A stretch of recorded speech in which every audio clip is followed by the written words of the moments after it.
हम अक्सर आपस में बात करते हैं कि चीज़ें बदल गई हैं। पहले हमारे ज़माने में ऐसा हुआ करता था, हमारे बचपन में ऐसा होता था, अब वो नहीं हो रहा है। हाँ, ऐसा तो बदलाव तो वक्त के साथ आता ही रहता है और अभी कुछ ज़्यादा ही आ रहा है। एक और बदलाव जो मैंने महसूस किया है वो है हमारे संबोधन में। दीदी, भैया, चाचा, चाची या काकी, इस तरह से हम लोग बात करते थे। संबोधन के अंदर कहीं ना कहीं एक दायित्व भी आता था, एक रिश्ता भी रहता था और एक कहीं ना कहीं उसमें एक आत्मीयता भी रहती थी। आज शहरों में तो ये ख़त्म हो गई है, पर गाँव में आज भी ये सब जिंदा है। वहाँ पर किसी को भी, कोई भी अगर हम उम्र की कोई लड़की है या आपके थोड़ी सी बड़ी या छोटी, तो आप दीदी करके संबोधन करते हैं, वो आपको भैया बुलाती है, क्योंकि वहाँ पर एक रिश्ता भी रहता है। बट अब शहरों के अंदर तो ये सब चीज़ें खत्म हो गई। शहरों के अंदर तो आपको दीदी शब्द तो सुनने को ही नहीं मिलता है और भैया भी हार्डली सुनने को मिलता है।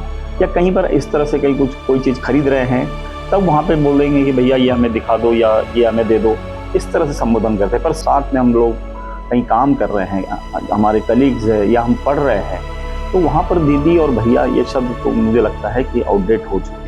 अब इसके पीछे के जो कारण हैं ये भी कहीं ना कहीं समझने की ज़रूरत है। मुझे ऐसा लगता है कि कहीं ना कहीं हमारे ऊपर फिल्मों का, सोशल मीडिया का या कई सारी चीज़ों का ऐसा प्रभाव पड़ गया है कि हमें ऐसा लगता है कि हर उस लड़की के अंदर कहीं ना कहीं हम एक हमारे भविष्य का पार्टनर का विकल्प खोज रहे हैं और हम ये नहीं चाहते हैं कि कोई विकल्प हमारे बंद हो जाए, जबकि ऐसा संभव ही नहीं है।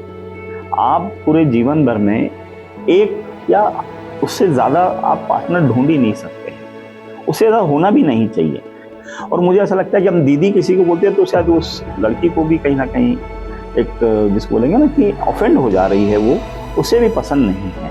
ये लोग किसी को भी दीदी या भैया न बोलना पसंद कर रहे हैं, न सुनना पसंद कर रहे हैं। तो हमें ये मानसिकता से बाहर आना पड़ेगा कि हर लड़की को देखने के बाद में हमें विकल्प लग रहा है और हर लड़का अगर लड़की देख रही है तो भी उसमें विकल्प मौजूद हो रहा है। तो ये मानसिकता से बाहर आना पड़ेगा। मुझे ऐसा लगता है कि ये चर्चा कहीं ना कहीं हमें जारी रखनी चाहिए।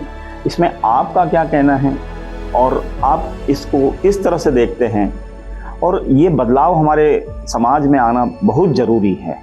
इससे समाज हमारा जो है वो एक अच्छे, जो पुरानी जो पद्धतियाँ थी उस तरफ जाएगा और ये जब चर्चा शुरू होगी तो इसमें से कहीं ना कहीं एक अमृत निकलेगा।